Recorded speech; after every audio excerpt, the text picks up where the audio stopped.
Boa noite, Bruno. Tudo bem? E que responsabilidade, né? Vir aqui no final de uma série depois dessas três profissionais incríveis que eu acompanho também. E, bom, eu sou Larice, sim. Sou psicóloga desde 2001. Quem quiser que faça as contas, tá? E nesse meio tempo eu trabalhei eu trabalhei a maior parte desse tempo com as políticas públicas voltadas para o atendimento para a criança e para o adolescente em situação de risco. E por conta de uma questão de saúde, eu acabei fazendo transição de carreira no ano de 2020, finalzinho de 2020, início de 2021. E aí eu brinco que eu fiz bariátrica na vida nesse período. Então, eu sou paciente bariátrica. Em dezembro de 2020, eu fiz cirurgia bariátrica, passei pelo procedimento, passei por todas as etapas, pré, pós-cirúrgico e o acompanhamento depois para não ter o reganho de peso. E por conta disso, eu acabei entendendo a importância do atendimento para o paciente depois da cirurgia. Porque, para quem já pesquisou alguma coisa a respeito, sabe que os planos de saúde, principalmente, né, exigem a avaliação psicológica pré-cirúrgica, mas não é exigido esse acompanhamento depois da cirurgia, e que foi a fase que eu entendi que era mais necessário para que a pessoa realmente conseguisse mudar os hábitos de vida, não só os hábitos alimentares, pudesse ter hábitos mais saudáveis, pudesse ter uma vida, uma saúde mental muito mais realmente com saúde, né? Aham. Ter realmente a saúde mental, não só vinculada ao corpo, não só vinculada à alimentação, mas em todas as áreas que interferem no processo de compulsão alimentar. No porquê que a gente busca tantas compensações através da alimentação. Ou falando português claro, por que que a gente desconta na comida, né? Isso.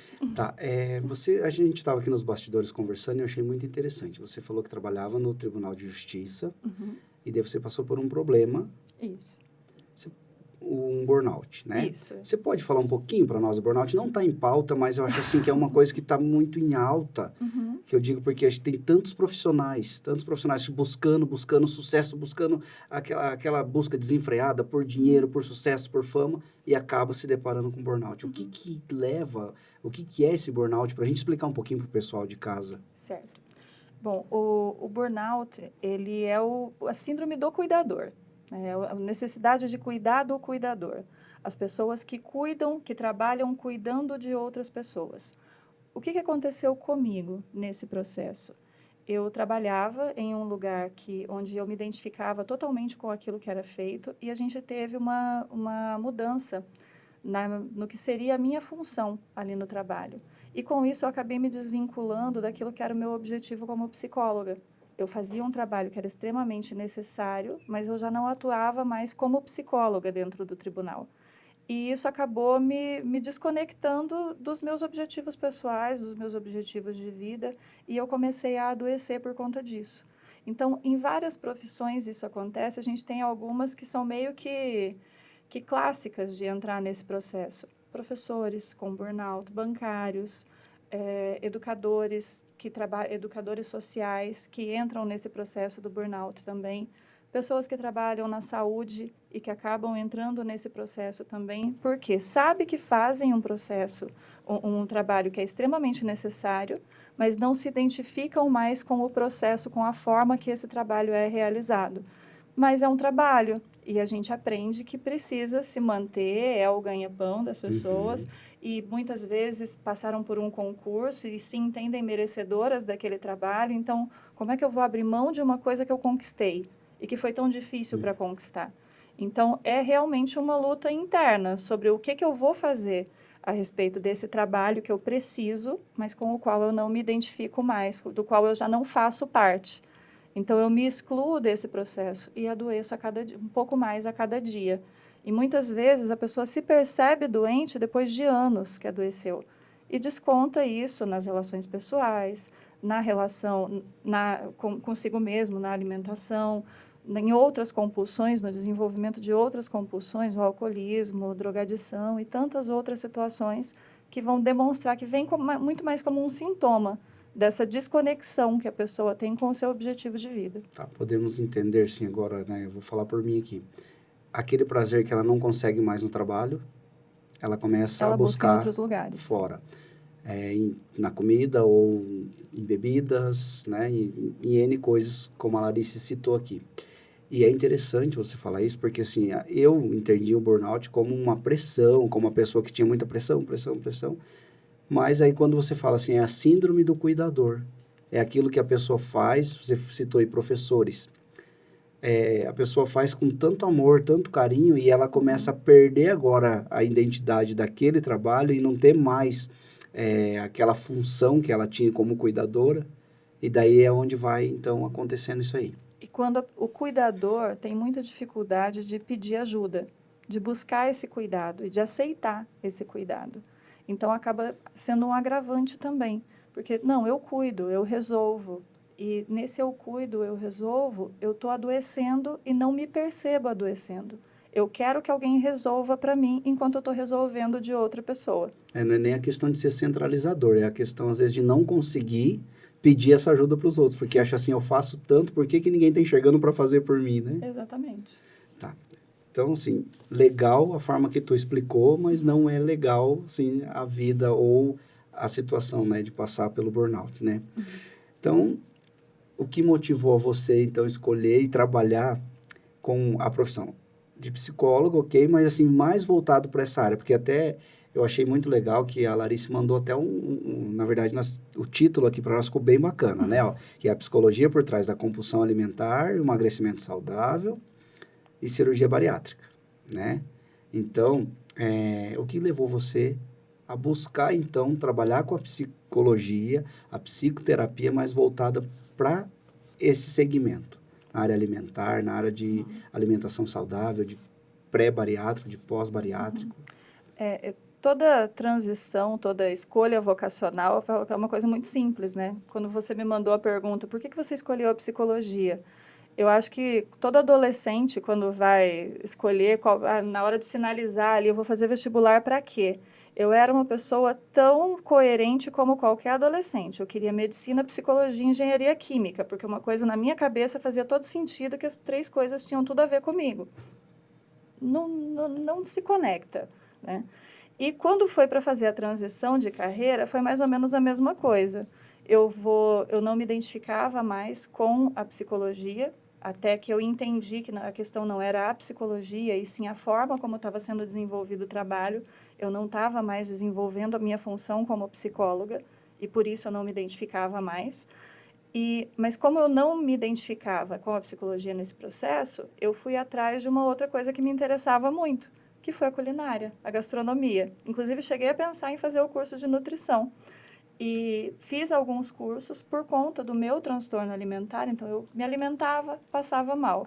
Foi uma das coisas que eu falei para você, Sim. né? Eu não fiz bariátrica para emagrecer, eu fiz bariátrica para comer. Sim. Para poder comer de forma saudável, para poder me alimentar. E eu achei muito legal quando a Larissa comentou isso comigo. Ela falou, eu fiz a bariátrica para poder comer, porque eu comia e passava mal. Tudo que eu comia após as 17 horas, eu passava mal, Exatamente, por causa do refluxo.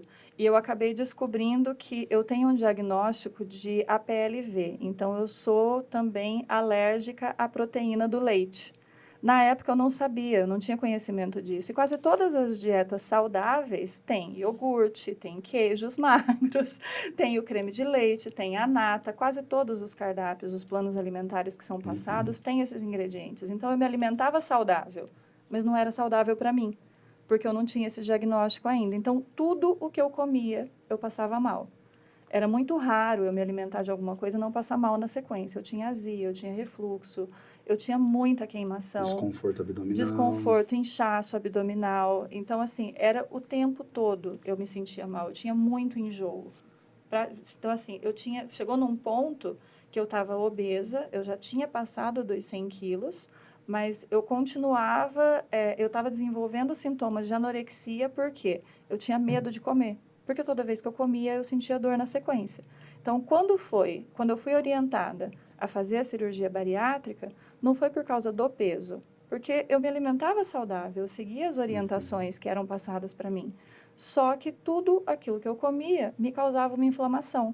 somado com o burnout, somado com a ansiedade, somado com tudo que não estava funcionando, eu tinha um ganho de peso Peso. constante. Tanto que eu engordei em torno de 40 quilos no prazo de 2 anos. É a história da matemática que não falha, né? Você tá Exatamente. ali, tá ingerindo, não tá queimando e tal, e assim vai. Exatamente. E aí, quando eu comia em grande quantidade, e aí meu organismo fazia reserva. Então, eu continuava Sim. engordando, né?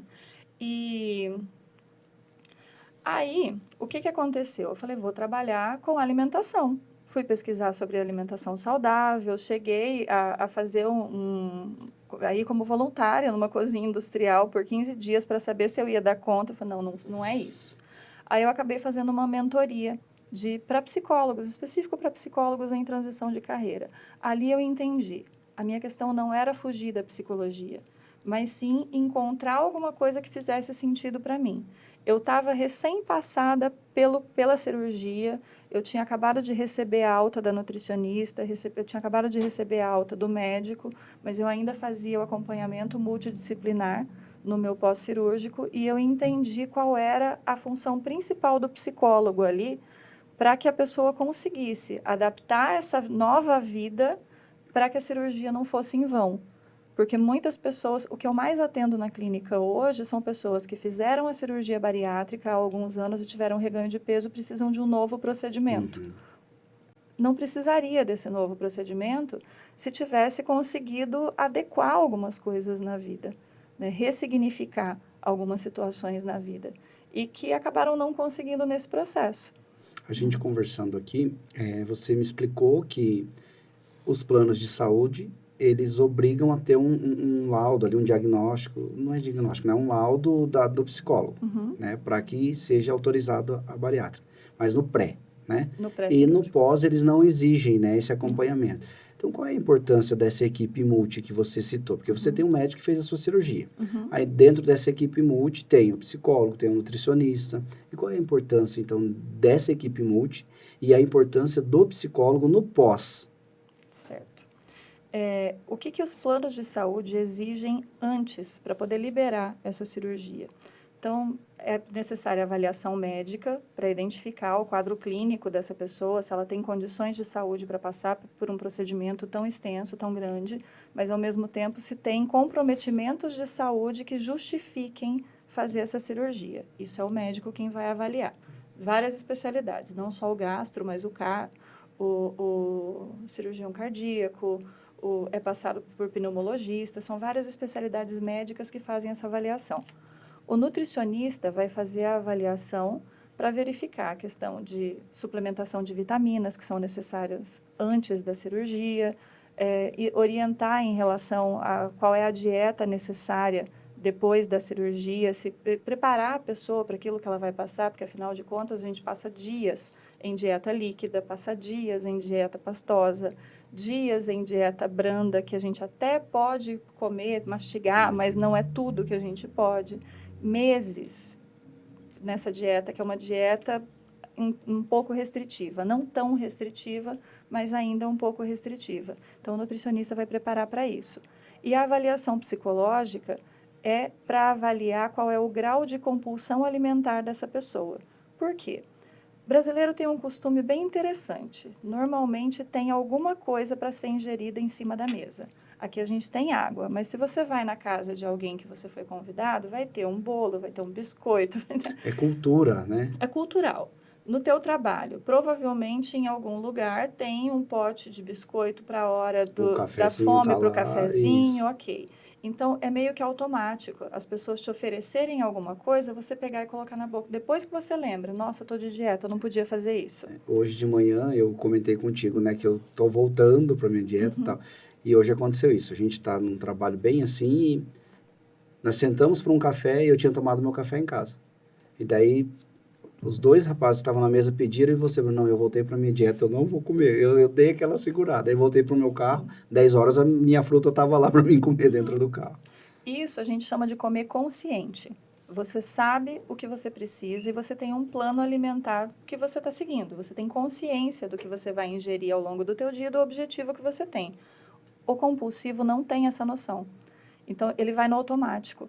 A hora que ele viu, já comeu. E se coloca em risco, muitas vezes, por conta disso. Ah, você não pode comer porque você está em dieta líquida.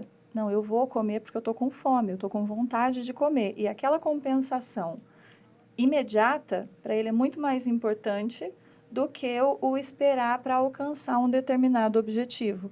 Então, o significado das comidas, muitas vezes, dos alimentos, muitas vezes, acaba tendo uma força muito maior. Não, se eu não comer, eu vou desagradar. Como é que eu vou dizer que não para a pessoa que me ofereceu com tanto carinho? Então, essa questão do alimento traz muitas memórias afetivas, muitas referências afetivas, que a pessoa acaba não conseguindo se desvencilhar daquilo. Então, a avaliação da compulsão alimentar antes da cirurgia é para evitar que a pessoa se coloque em situação de risco no pós-cirúrgico, porque ela não vai poder comer.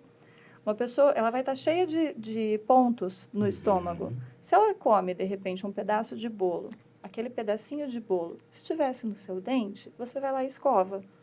Lá no estômago. Mas no estômago não tem o que fazer. Então, se fica armazenado um pedaço de comida no estômago num pós-cirúrgico, pode infeccionar. Se infeccionar, pode formar uma fístula, vai abrir aquele ponto. E vai gerar uma cirurgia que antes era uma cirurgia grande, mas eletiva, vai gerar uma cirurgia de urgência com o paciente em situação de risco, né? Correndo risco de morte. Bonitinho falar risco de vida, né? Não, mas não é vida, é risco de morte. Então, essa avaliação é importante para entender qual é o entendimento dessa pessoa a respeito do processo que ela vai passar e também para entender qual é a possibilidade de se conter nos impulsos para que não coma, para que não se coloque em risco. Outra questão, já aconteceu, por exemplo, eu atendi uma moça que precisava fazer a cirurgia, ela realmente era um caso para cirurgia, mas ela tinha uma filha muito pequena que ficava no colo o tempo todo. Ela não era uma paciente que seria descartada para a cirurgia, mas antes de passar pelo processo cirúrgico, ela passou pelo acompanhamento psicológico para se desvencilhar da necessidade de estar com essa filha o tempo todo no colo. Então, primeiro, ela lidou com os limites para essa filha, para depois ela poder fazer a cirurgia sem se colocar em situação de risco, porque a filha pulava em cima dela. Então, eram situações que precisavam ser contidas antes. Então, o pré-cirúrgico, e isso é uma coisa que as pessoas confundem muito, olha, eu quero agendar a minha avaliação psicológica. Olha, então a gente vai agendar em torno de 5, 6 atendimentos antes de ser liberado o laudo. Não, mas eu só preciso do laudo. Então...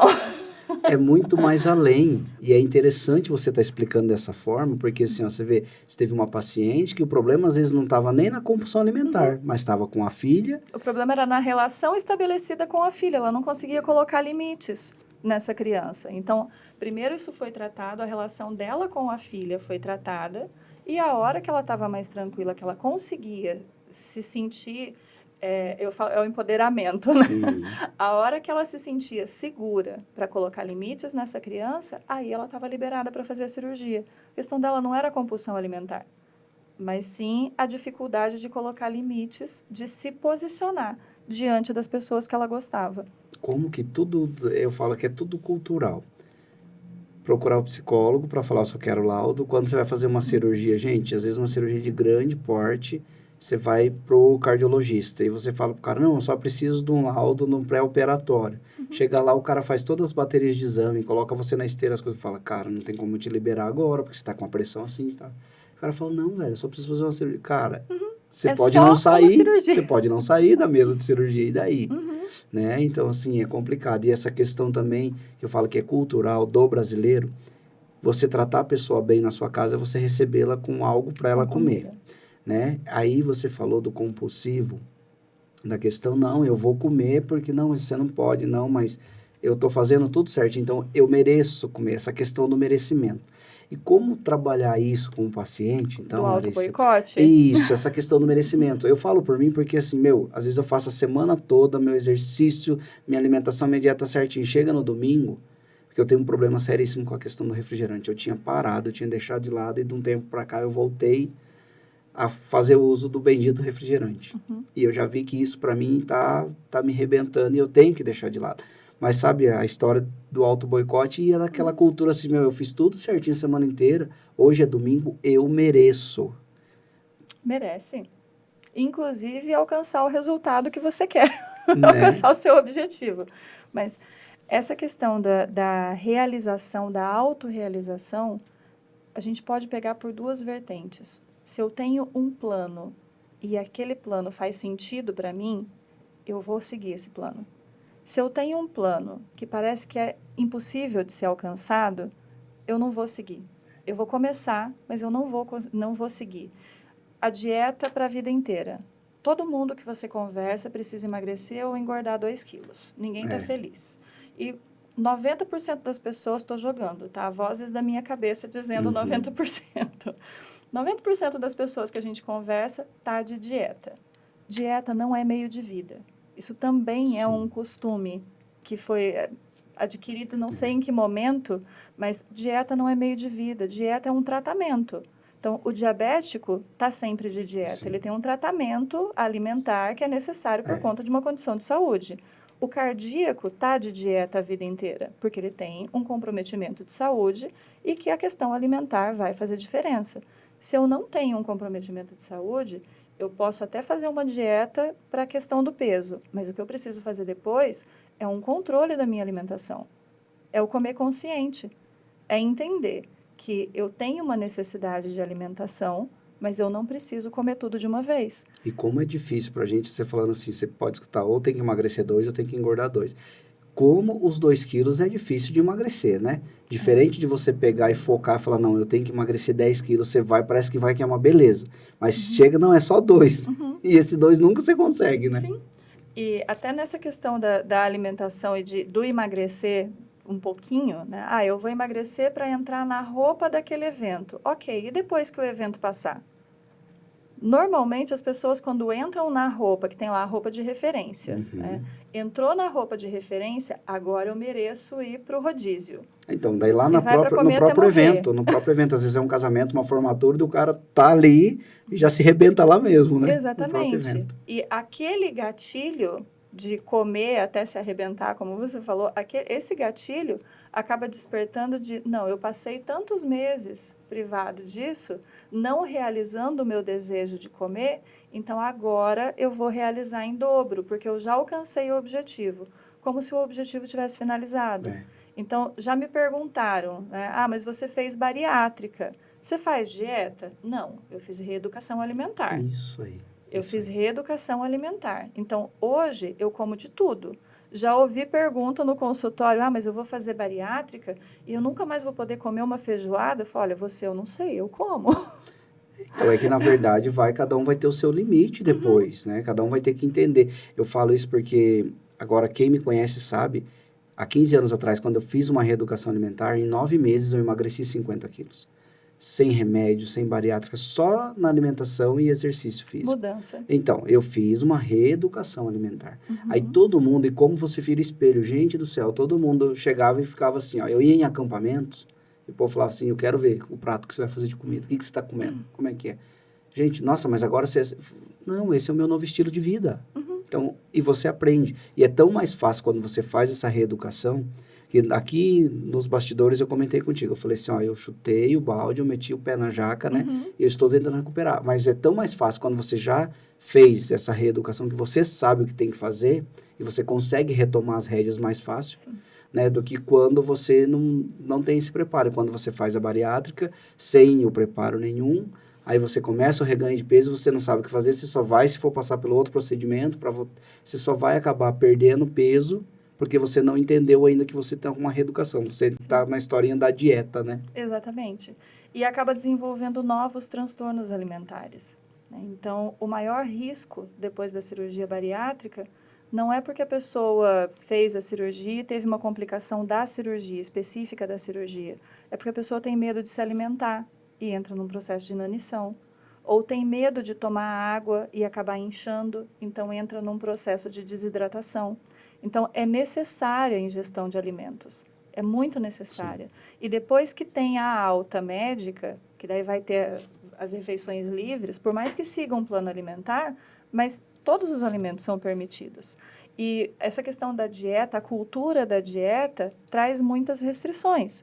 Não pode o açúcar, não pode o glúten, não pode o óleo, não pode isso, não pode aquilo, não pode viver, bem dizer. Sim. Você não pode compartilhar momentos em que a comida vai estar perto, Você porque senão acaba você não perdendo até vai a vida conseguir. social, né? Exatamente. Fala, se eu não consigo me controlar, eu não posso estar lá, porque eu não vou poder comer. Porque eu não sei. Então, por um determinado período, é até orientado. Você não consegue, você vai se sentir mal de estar lá na sua dieta líquida participando do evento, então não vai, se restrinja por um período. Né? Inclusive, eu tenho como prática atender pelo menos um dos parentes que moram com a pessoa que vai fazer a bariátrica ou com a pessoa que vai cuidar desse pós-cirúrgico, porque precisa de alguns cuidados, né, que a pessoa fica dependente por um determinado período por conta da extensão da cirurgia. Então, eu tenho por hábito fazer a orientação, a psicoeducação dessa pessoa e orientar. Não faça a comida preferida dessa pessoa nesse período. Não é que você não vai poder comer. Sai, come fora, volta, se você está com muita vontade de comer esse determinado alimento. Né? Mas não vai preparar ali. Por quê? Ela ainda não lidou com o fato de que não pode comer, ainda está em recuperação. Então, os 10, 15 primeiros dias do pós-cirúrgico são realmente um período muito Porque eu acho que vem delicado. uma semana no líquido, depois uma semaninha no pastoso, ou um mês, Não, né? são 15 dias então, no líquido coado. Eu falo que é a água da batata, não é então, nem a batata batida no é liquidificador. o arroz, a água que está cozinhando lá, né? Você toma, algumas coisas nesse sentido, né? Isso. Aí depois de 15 dias, varia muito de um nutricionista para outro, de um nutrólogo para outro, mas na regra acaba 15 sendo mais ou dias. menos isso. Uns 15 dias a dieta líquida, depois mais uns 10 dias na líquida batida e coada, e depois entra na dieta pastosa, dieta Na branda, que é a dieta Então vai molinha, tipo né? uns 2 meses, mais ou menos. 2 meses, mais pra ou até menos, começar. até ter a dieta livre. E quando chega na dieta livre, Ele vai a pro rodízio, pro quantidade... espeto corrido. Pois é, mas a quantidade na dieta livre é em torno de 150 ml. Então, porque na verdade o depósito gástrico diminui, né? Exatamente. E hoje você tem que é mais praticado hoje, acho que é o bypass. 50 ml. Então, porque daí você reduz o estômago e desvia o intestino, né? Então, assim, gente, o seu depósito gástrico, você não... E quando a gente fala em 50 ml, gente... É um copinho de café. Então, o meu pai passou por uma cirurgia, não foi bariátrica, mas ele reduziu 85% do estômago. Ele passou por uma cirurgia de trato abdominal, teve que tirar 85% do estômago. E eu fiquei com ele uma noite no hospital, lá. E daí, tipo, a história dos 50 ml. Daí ele, ou era água de coco, ou era água, ou isotônico. Aí eu passei a noite de domingo para segunda com ele, uma semana depois da cirurgia. Aí o doutor deles chegou para dar alta na segunda de manhã. Só que naquela noite, cara, eu ficava com tanta dó que ele me pedia, ele falava assim, filho, mas já deu 50 ml? Eu acho que era de 30 minutos, 40 minutos. Já deu 50 ml, filho? Já, pai. Putz, me dá mais um pouquinho de água, pelo menos, porque eu tô, né?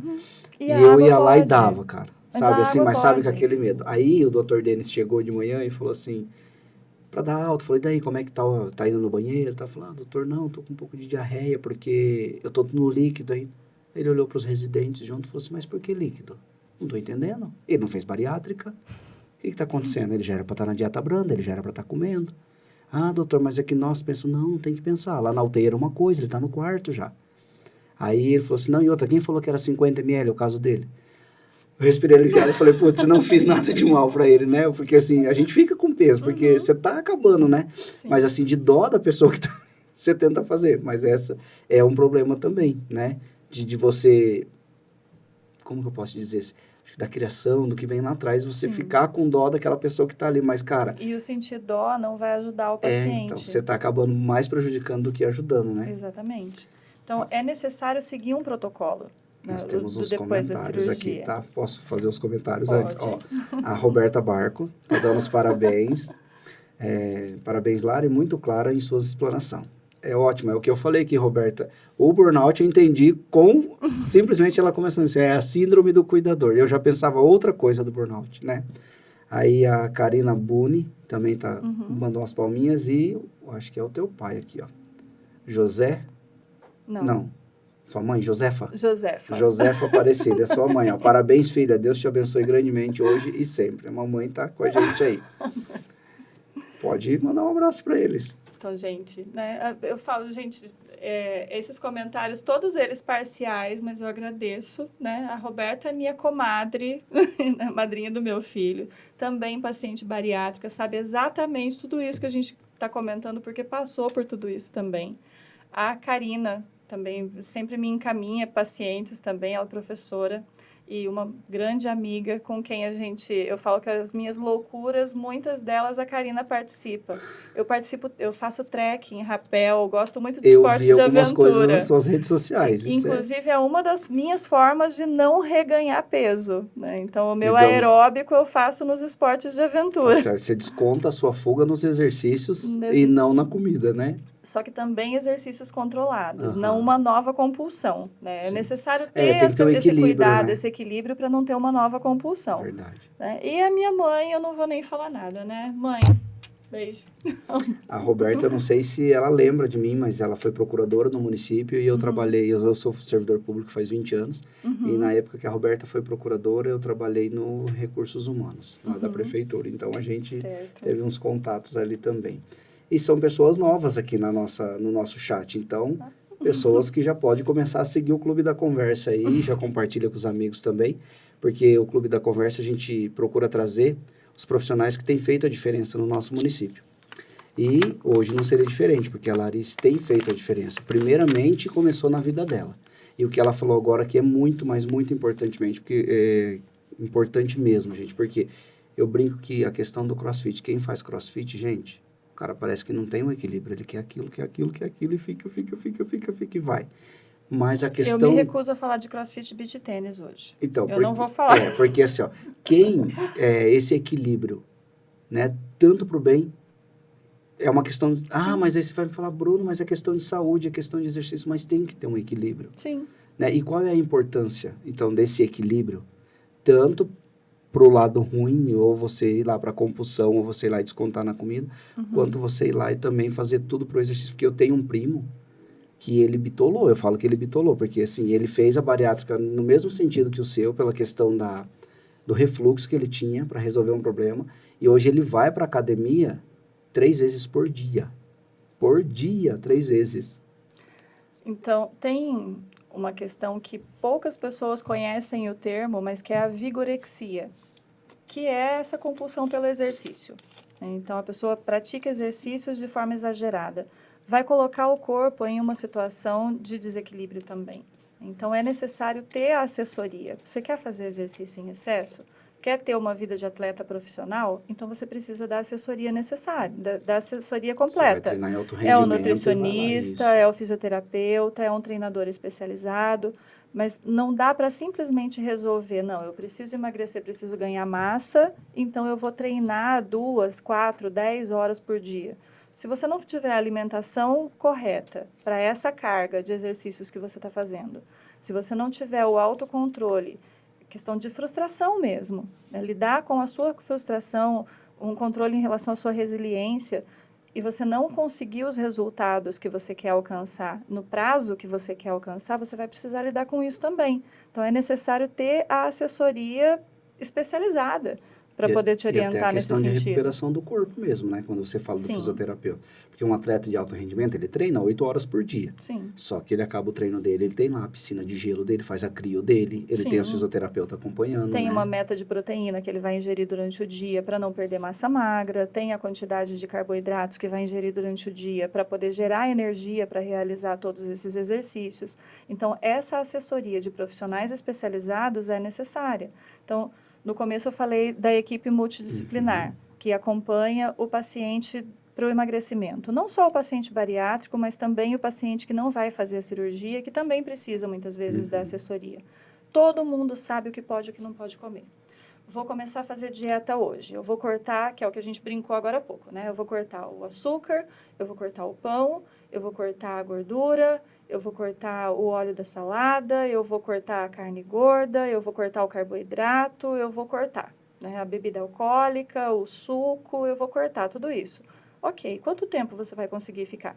E outra, fazendo a hora isso. que você volta a ingerir esses alimentos. Aí você tem o reganho de peso O porque você ficou efeito muito rebote, tempo. né? Exatamente. Então, assim, você desacostuma o seu organismo com aquela determinada substância e a hora que oferece isso para o organismo, ele vai absorver tudo de uma vez. E daí vai ter a nossa reserva de gordura, por quê?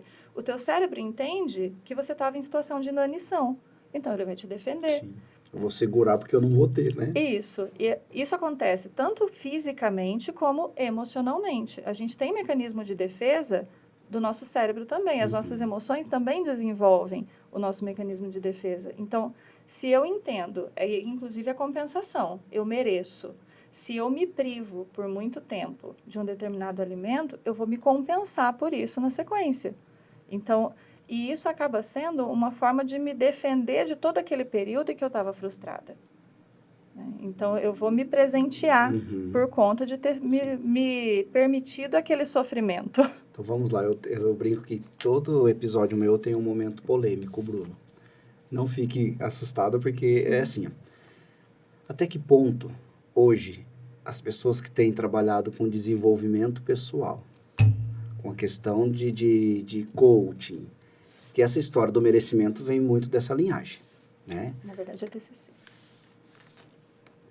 Também, né? Mas assim, essa questão que eu quero dizer assim, você virou a chave, você achou seu drive, já instalou, né? Sabe de quem eu estou falando.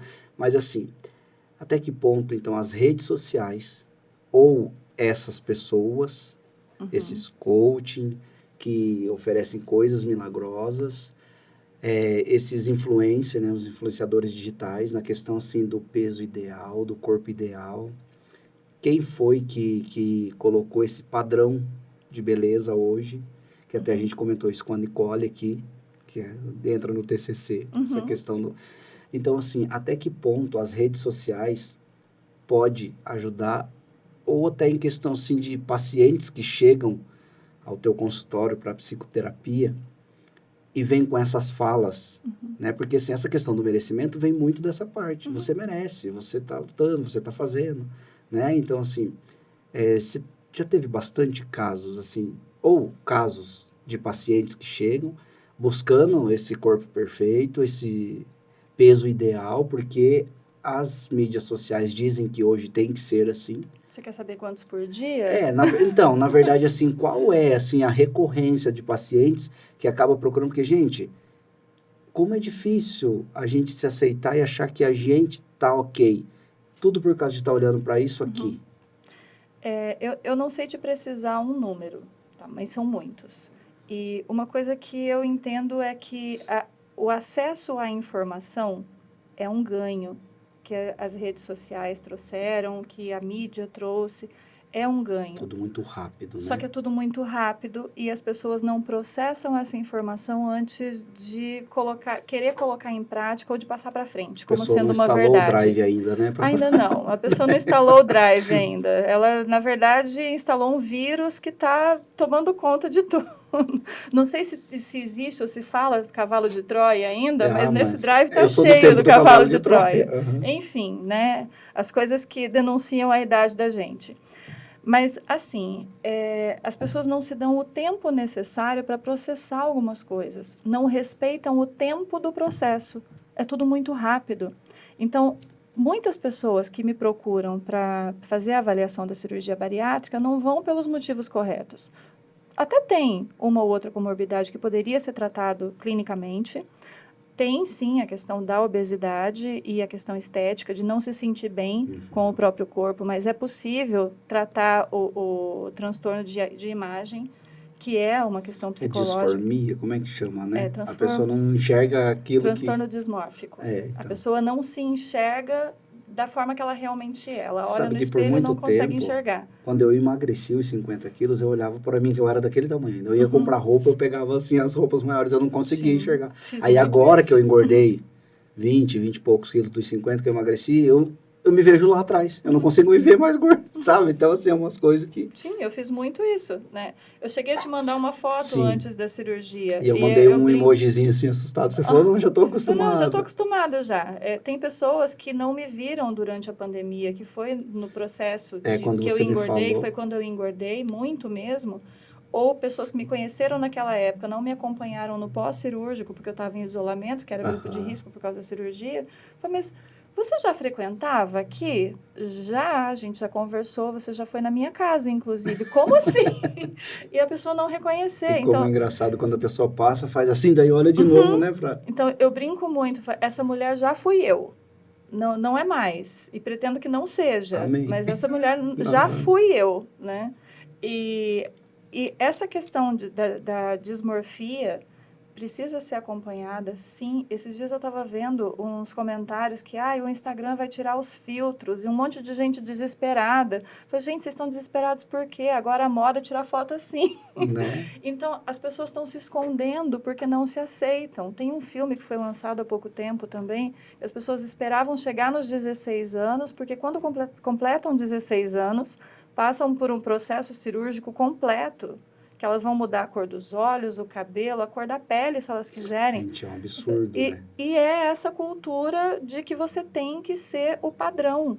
Então, antes a gente tinha um padrão, sempre vai existir o padrão. Sim. Sempre vai. A questão é, eu preciso entender que o padrão para o meu corpo, para a minha estrutura física, é diferente do padrão para a estrutura física daquela outra pessoa. Mas os dois padrões são bonitos. Quem falou que eu tenho que estar naquele? Eu estou no meu padrão. Eu estou no meu e está tudo certo. E se eu faço as pazes com a minha estrutura física, eu posso estar mais magra, eu posso estar mais gorda, eu posso estar da forma que for. Se eu estiver saudável, eu vou estar bem. Mas isso é questão de autoconhecimento, de autoaceitação, de não se boicotar. E às vezes eu vou querer comer um chocolate, mas eu vou comer o chocolate porque eu realmente estou com vontade de comer. E não porque eu mereço, porque alguém me fez mal. Ou porque eu mereço, porque eu consegui fazer alguma coisa muito boa. Se eu bati minha meta, eu fiz tudo o que eu tinha que fazer, agora eu mereço. Né? Exatamente. Então, essa questão, o significado do alimento precisa mudar quando a pessoa está realmente com esse objetivo de emagrecer. Então, a gente trabalha muito na psicoterapia alguns mini hábitos. Se eu quero emagrecer 50 quilos, é uma coisa que está muito longe. Igual você falou, você levou 9 meses para emagrecer sem a cirurgia. Eu levei em torno de 2 anos para emagrecer esses 50 quilos com a cirurgia. Então, eu vou fazer a cirurgia porque é mais rápido. A pessoa que procura a mágica não é paciente para cirurgia bariátrica, então, porque não tem a mágica. Que eu tento, até assim, por não tentar me colocar na questão do voltar e querer o rápido, eu cheguei a pensar em colocar um balão. Pois é. Porque eu falei assim, com 6 meses eu fico ali, eu consigo perder os 20 quilos de novo. Cara, mas eu já consegui, por que eu não posso voltar da forma natural? Sim, né? Sim. E a questão do balão, ele ajuda? Ajuda. Mas ajuda se a pessoa, durante esses 6 meses que está com o balão interno, ela estiver fazendo o acompanhamento para quando esse balão for retirado, ela já ter se recolocado na vida. Sim. Já tenha ressignificado essas questões. Então, porque o balão vai ser retirado e aquele espaço no estômago vai estar livre de novo. E aí? O que eu faço com esse espaço? O que eu faço com essa fome, com essa sensação de vazio? Então, além da compulsão alimentar, outros transtornos que vêm associados. Eu comentei, eu engordei e eu estava desenvolvendo anorexia porque eu tinha medo de comer. Então, se eu não como, eu tenho a falsa sensação de que eu tenho controle. Ou se eu como e coloco para fora, que é o caso da bulimia, eu tenho a falsa sensação de controle também. Mas eu não tenho esse controle. Porque o sentimento de culpa não me deixa controlar. Eu como e, na sequência, eu preciso me livrar daquilo porque eu tenho medo de não conseguir alcançar o meu objetivo. E como é interessante quando a gente faz uma reeducação, o quanto você come além. Nossa, você come o dia todo, gente. Eu já acompanhei nutricionistas que montavam o plano alimentar e tinham medo de comer carboidrato. Então, e sim, gente, nutricionista faz acompanhamento com nutricionista, psicólogo faz acompanhamento com psicólogo, psiquiatra às vezes faz acompanhamento com psiquiatra também. E eu brinco que a psicologia montou o primeiro esquema de pirâmide que existia na face da Terra.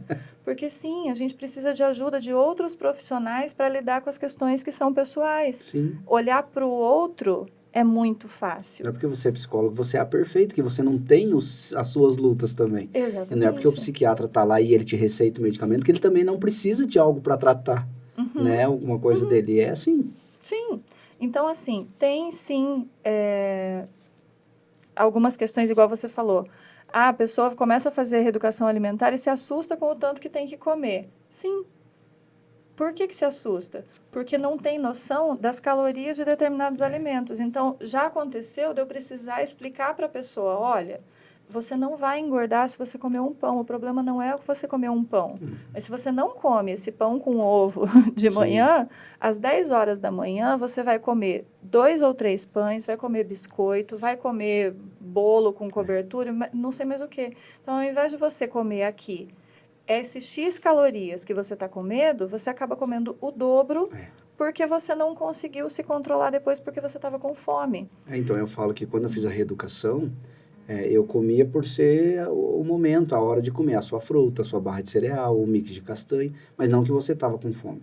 E daí, de uma refeição para outra, não dá o tempo de você estar com essa fome, então aquela caloria ali já te sustenta.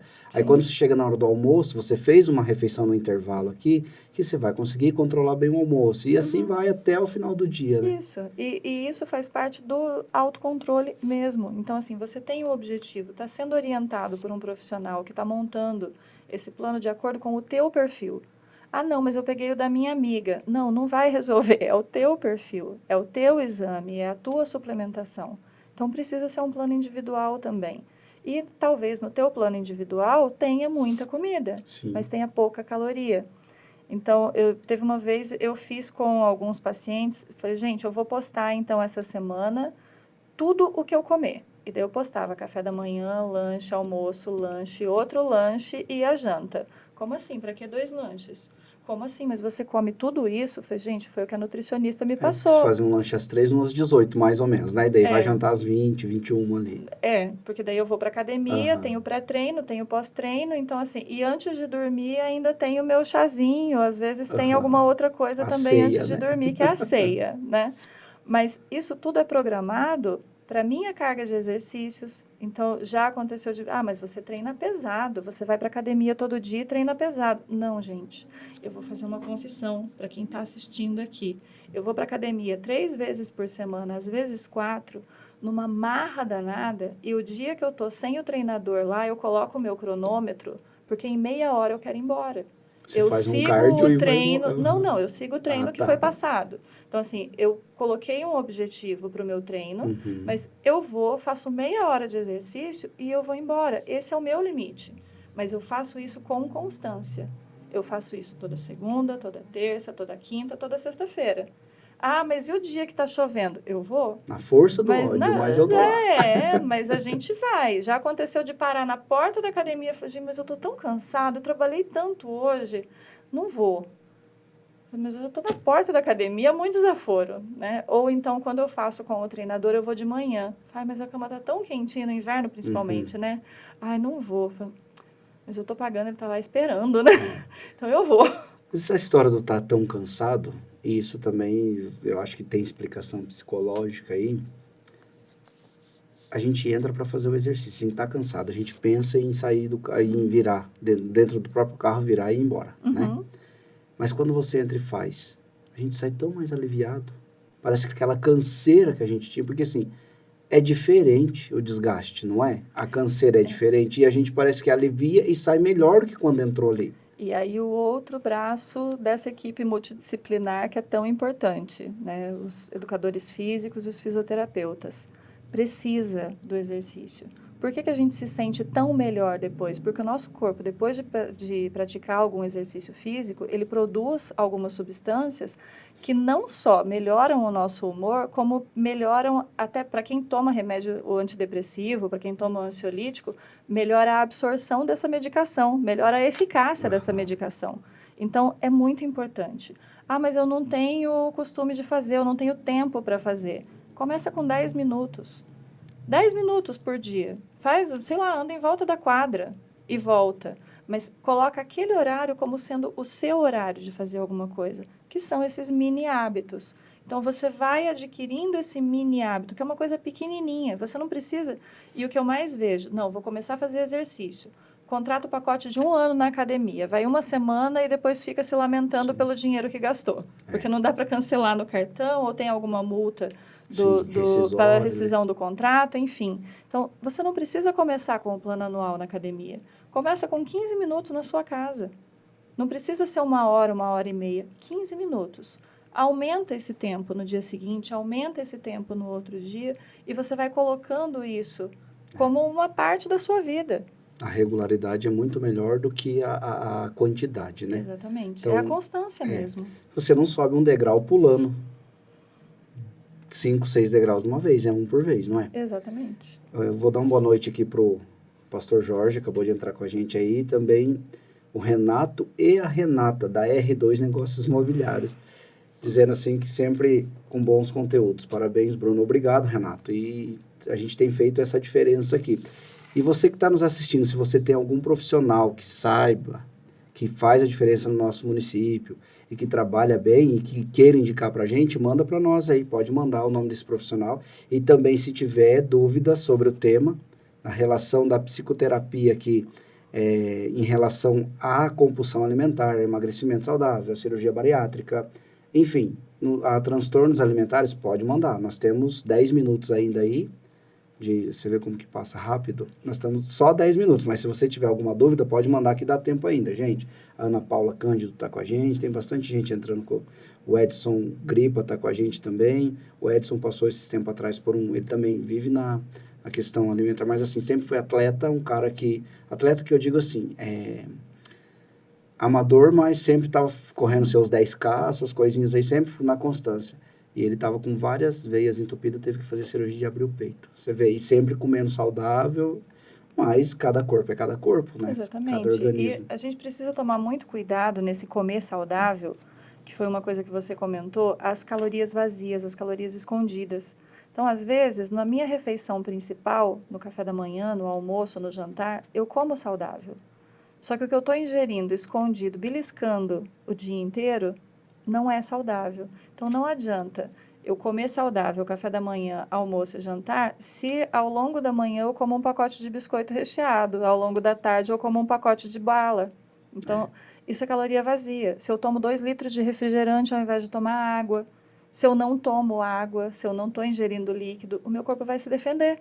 Né? E a forma do nosso corpo se defender é criando inflamações, é aumentando o peso, é fazendo reserva de peso, porque em algum momento vai precisar dessa reserva para poder manter a saúde. Então, eu adoeço tentando me manter saudável. E ele acabou de mandar assim, ó, eu já voltei para academia, tô tinindo e o meu problema é os beliscos, né? Não, seu problema além dos beliscos eu sei. Você tem um ponto fraco que é com o sorvete. Você ama o sorvete e as gorduras do sorvete. Aí a gente sabe que não é aquela coisa, né? E eu descobri uma coisa num comentário aqui, ó. Você já foi professora? Sim. Tem uma ex-aluna sua aqui, ó. A Ana Paula Cândido Lima. Ela falou assim, ó, foi minha professora na graduação de administração em 2011. A pessoa vai... A gente não se denuncia, a pessoa denuncia. Eu fui professora na Unespar, antes da Unespar ser Unespar. Era FECILCAN ainda. Nós descobrimos uma aluna sua acompanhando o podcast aqui. Então, a pessoa se livra da gente na sala de aula e vem seguir. Muito obrigada, Ana Paula. Você vê, é sinal que deixou alguma marca, né? É sinal que deixou alguma... Que bom. Mas é uma questão que eu acho importante ressaltar. O comer compulsivo, ele está muito relacionado com a gula. E a gula é trazida por alguns dos teóricos da psicanálise como sendo um dos sintomas mais antissociais. Isso para a gente parece um contraponto, porque os nossos eventos sociais são baseados em comida e bebida. Se o evento social é baseado em comer compulsivamente, como é que o comer compulsivo é um sintoma de antissocial? Enquanto eu estou comendo, eu não tenho que falar com ninguém. Eu me sinto pertencendo, mas eu não preciso conversar. Ou eu tenho um assunto, eu posso falar da comida, eu posso falar da cozinheira, eu posso falar de como a mesa está posta, eu posso falar do ambiente, mas eu não preciso falar de mim. Então, é um jeito de me esconder, é um escudo. E a partir do momento que eu começo a desenvolver outros transtornos, as comorbidades dessa obesidade, eu posso me esconder ainda mais, porque eu não tenho roupa para ir, ou as pessoas vão me tratar de um jeito que eu não quero. Então, eu tenho a minha desculpa verdadeira, o meu motivo, que na verdade é Sim. um mecanismo de defesa, sim. Eu vou me esconder porque eu não quero ser tratado dessa forma. Então, eu posso ficar no meu isolamento. E isso faz parte dos sintomas da depressão, da melancolia. Então, para me sentir pertencente, eu faço uma coisa que vai me esconder. Eu coloco esse escudo, que é o tá comendo o tempo inteiro. Hoje em dia é moda chegar nos lugares e ter as finger food. Sim, É bonitinho, sim. porçãozinha pequena, Coloca de uma que é vez só só na coloca boca de uma e... vez na boca. Tipo, é a versão gourmetizada do salgadinho de Sim, festa, né? Se eu tô comendo essa pequena porção, mas eu não montei um prato para comer, eu vou comer enquanto eu estiver no evento. sim. Se eu tô bebendo em um evento, eu vou beber. Se eu estiver tomando água, ótimo, eu vou estar me hidratando. Só que normalmente eventos sociais não é a água Não. que as pessoas servem, é o suco, é o refrigerante ou é a bebida alcoólica. Então, e essa é uma das questões que as pessoas mais perguntam no pós-cirúrgico de bariátrica: o reganho de peso e o alcoolismo. Então, a comida, o estômago vai ter um espaço pequeno. A comida leva um determinado tempo para digestão. Então, se eu como agora, eu vou conseguir comer uma outra porção realmente expressiva de novo depois de umas 2 ou 3 horas. Senão, eu não vou conseguir comer. Mas para participar desse evento, comendo compulsivamente, eu preciso estar ingerindo alguma coisa. Se eu não posso comer, eu vou beber. Se fosse a água, ok. Mas a bebida alcoólica e os sucos, os refrigerantes, eles têm caloria vazia, eles viram açúcar na nossa corrente Sim. sanguínea. Então, vão provocar o reganho de peso, com o complicador de que o álcool causa dependência química e dependência física. Então, eu tenho um Então, gera uma nova conhecido, compulsão. um conhecido meu bariátrico, que ele despencou na bebida, assim, de uma maneira, assim, que, nossa, mas... E não tinha, eu acho que ele acabou fazendo a vesícula depois, então aí que o trem, nossa. Então, é por essa questão, Sim, a para questão. participar, como não teve essa mudança de hábito, essa ressignificação do alimento, de que eu não preciso comer em exagero para poder participar Eu de um vou beber. evento, então eu bebo. Então, se eu ressignifico essa minha participação social em realmente participar, em pertencer, e vou me melhorar como pessoa para ter assunto para conversar com essas pessoas que estão ali no ambiente, para poder aparecer nesse lugar e me sentir aceita, me sentir realmente acolhida, então, Me dê a bebida que pronto, eu tô aqui. exatamente, é o escudo. Você vê, e a gente, eu já é Eu outra me coisa, armo para me defender de possíveis comentários. é outra coisa que eu aprendi aqui, porque a gente já pensa que é alguma coisa que acontece ali no procedimento, porque A tem gente muita uma... processa, as nossas enzimas vão processar o álcool de uma forma diferente, tá? Mas esse não é o motivo do Sim, alcoolismo. Esse é o motivo do reganho de peso. sim, O alcoolismo ele vai acontecer para as pessoas que beberem com frequência, seja bariátrico ou sim, não. sim. E a ingestão de líquido é muito mais fácil no pós-cirúrgico de É a bariátrica. questão do reganho. A E essa questão... pessoa estava, sim, já Uhum, engordando novamente por sim, causa da questão da bebida. sim. Então, vamos falar aqui daquela questão que a gente estava falando, que o corpo libera algumas substâncias quando você vai para academia. Uhum. E que te deixa até melhor. Porque eu falei assim, que a gente entra As endorfinas. cansado, né? E isso afeta até na questão do dormir. Eu estava há algum tempo sem fazer meus exercícios, eu voltei a fazer o exercício. E eu estava tendo... Assim, eu nunca fui ruim para dormir. Porém, eu estava tendo uma noite muito tribulada, eu estava virando muito. Nem roncar mais eu não roncava. Só quando às vezes deitava com a barriga para cima, agora até de lado estava acontecendo. E eu voltei a fazer o exercício. E eu já falei para minha esposa, você viu como eu já dormi bem melhor? Você viu como eu já deitei, já dormi?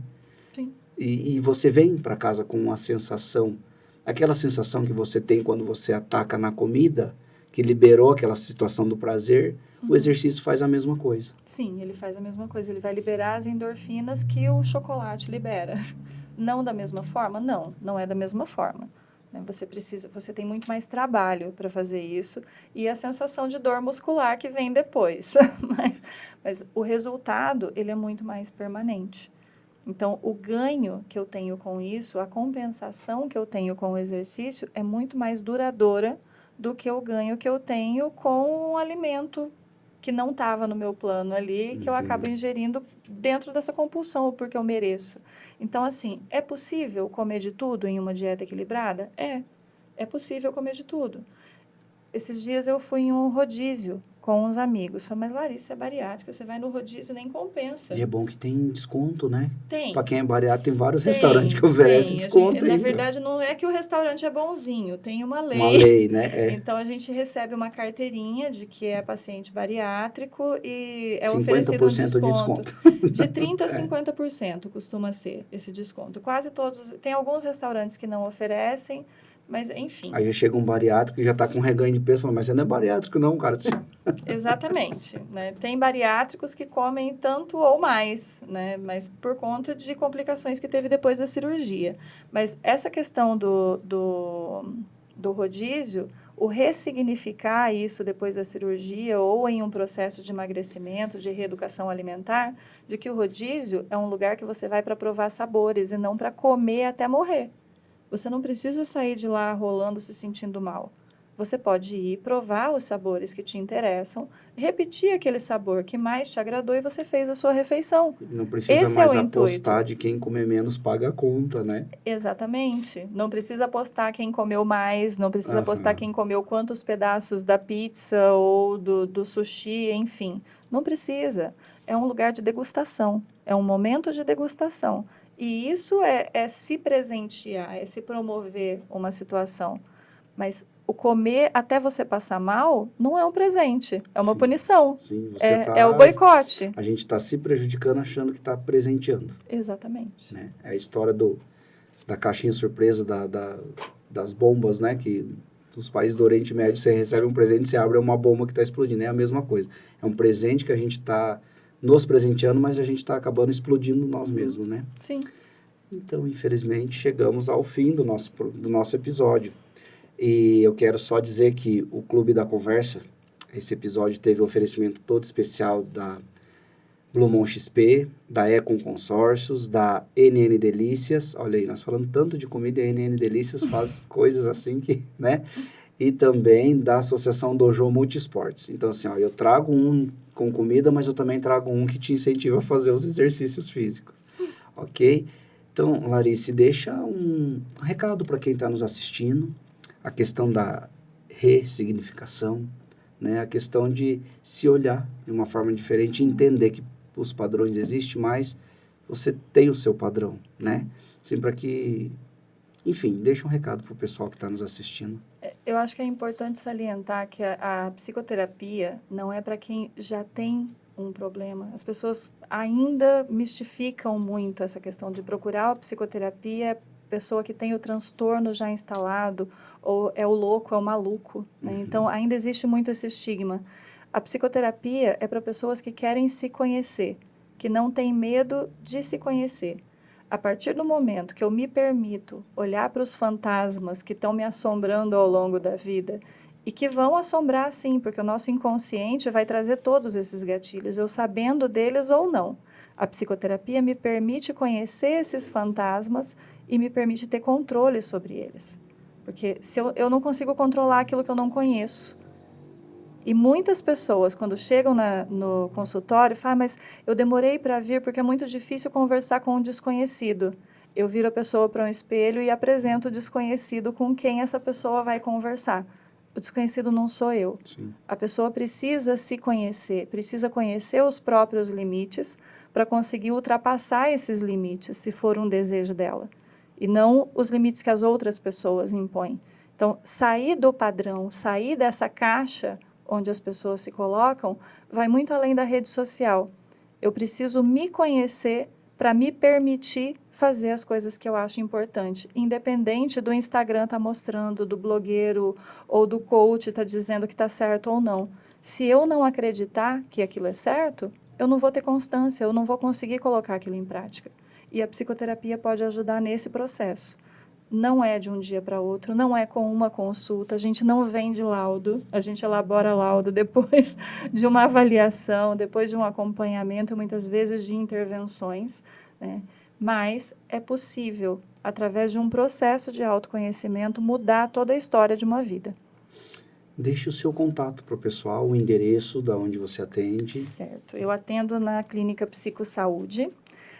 A clínica fica na Rua Mato Grosso, 1332. Lá nós somos em 3 psicólogas, temos um psiquiatra e um clínico geral que também trabalha com estética e com dores. E o nosso consultório, o contato normalmente é pelo Instagram. Tem um link no meu Instagram que leva para o WhatsApp. Foi lá onde eu consegui o contato. Isso. Então, o meu Instagram é @laricecim, com CESI 2 M's. E lá, entrando em contato, vai conversar com a Miliana, que é a nossa secretária, que é um amor, acolhe todo mundo e vai passar todas as informações. Aquilo que for mais específico, ela passa para mim, para que eu possa tirar as dúvidas de quem entrar em contato. Legal. Mais uma vez, então, muito obrigado, tá? Dispor o seu tempo, muito, assim, ótimas as informações aqui prestadas. Embora do que nós estávamos em pauta, tinha muita coisa para conversar, mas acho que a conversa foi muito além daquilo que a gente planejou. Tá? Vamos conversar depois sobre as metas inalcançáveis. Legal, vamos marcar um próximo episódio, com certeza. Olha, eu já fico contente porque ela já deu abertura para a gente fazer um outro episódio, né? Agradeço de coração. E fica aquele recadinho de toda semana aqui para você, gente. O Clube da Conversa é um clube que, para você seguir e fazer parte dele, você não tem custo nenhum. E sai daqui cheio de boas informações. Boa noite a todos e até terça-feira que vem.